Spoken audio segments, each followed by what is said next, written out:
En este ejercicio nos dan dos señales digitales que tenéis aquí representadas, la señal A y la señal D.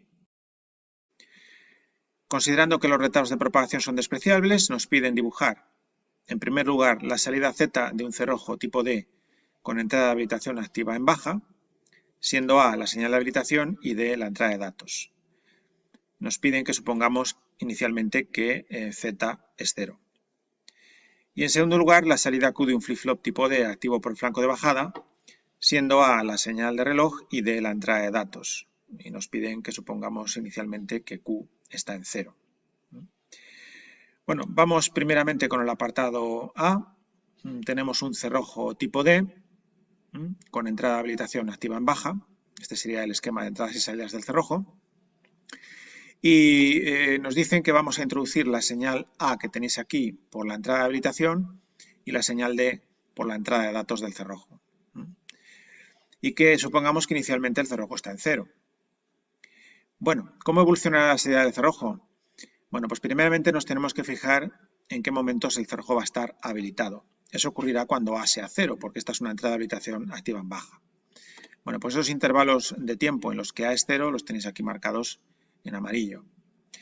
En esos intervalos el cerrojo está habilitado y por tanto captura el dato D. Así que básicamente en estos intervalos marcados en amarillo, Z va a ser una copia de D. Además, como nos dicen que supongamos que los retardos de propagación son despreciables, pues no va a haber diferencia entre Z y D, insisto, en estos intervalos temporales marcados en amarillo. Bueno, aquí ya Z lo hemos puesto en 0 como D. Aquí, bueno, pues copiamos lo que hay en Z. Aquí lo mismo, D es 0. Aquí es 0 y cambia a 1. Aquí es 0. Aquí es 0 y cambia a 1. Y finalmente aquí es 1. ¿De acuerdo? En el resto de intervalos, como A es 1, el cerrojo está deshabilitado. Y lo que hace es mantener el último dato grabado. Es decir, en este caso, como Z estaba en 0, pues seguirá en 0. Aquí, como Z está en 1, seguirá en 1. Aquí Z está en 0, sigue en 0. Aquí lo mismo. Aquí está en 1, sigue en 1. Aquí está en 0, pues seguirá en 0. Y aquí está en 1, seguirá en 1. Bien, ya tenemos completa la salida del cerrojo tipo D. Vamos ahora con el apartado B, en el que tenemos un flip-flop tipo D, activo por el flanco de bajada, con las mismas señales que antes, siendo la señal A lo que metemos por la entrada de reloj y la señal D lo que metemos por la entrada de datos del flip-flop. Nos dicen que supongamos que inicialmente el flip-flop está en 0. Q inicialmente vale 0. ¿Cómo se comportará la salida si introducimos estas señales A y D por la entrada de datos y por el reloj? Bueno, pues como es un flip-flop activo por el flanco de bajada, vamos a marcar los flancos de bajada en la señal A, que actúa como reloj en este flip-flop. Ahí les tenéis.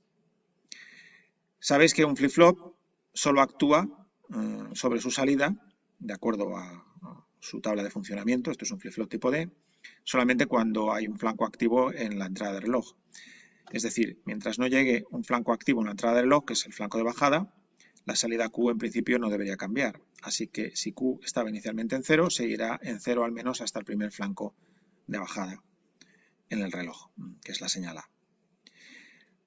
Cuando haya un flanco activo, en este caso el flanco de bajada, el flip-flop tipo D lo que hace es copiar en Q lo que haya en D en ese momento. Entonces nos tenemos que fijar cuando haya flancos de bajada en A, el valor que hay en D en ese momento, y copiarlo en Q.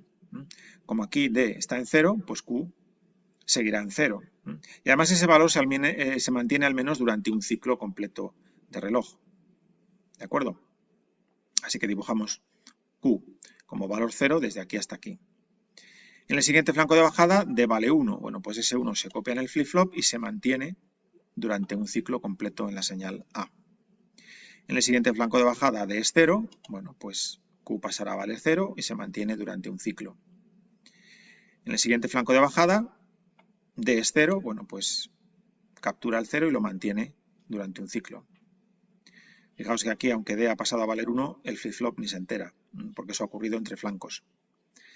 En el flanco siguiente, D está otra vez en 0, vale, pues captura ese 0 y lo mantiene durante un ciclo completo en la señal A. Aquí D nuevamente vale 0, bueno, pues captura ese 0 y lo mantiene. Y finalmente aquí D vale 1, captura el 1 y lo mantiene. Hemos puesto los cambios en Q simultáneos con los flancos de bajada porque nos han dicho que supongamos que los retardos de propagación son despreciables. Aunque siempre sabéis en la práctica que estos retardos de propagación van a estar presentes y por tanto los cambios en Q, al igual que los cambios en Z, en el cerrojo tipo D, van a estar retrasados respecto a los cambios aquí en D y los cambios aquí en la señal A con su flanco de bajada.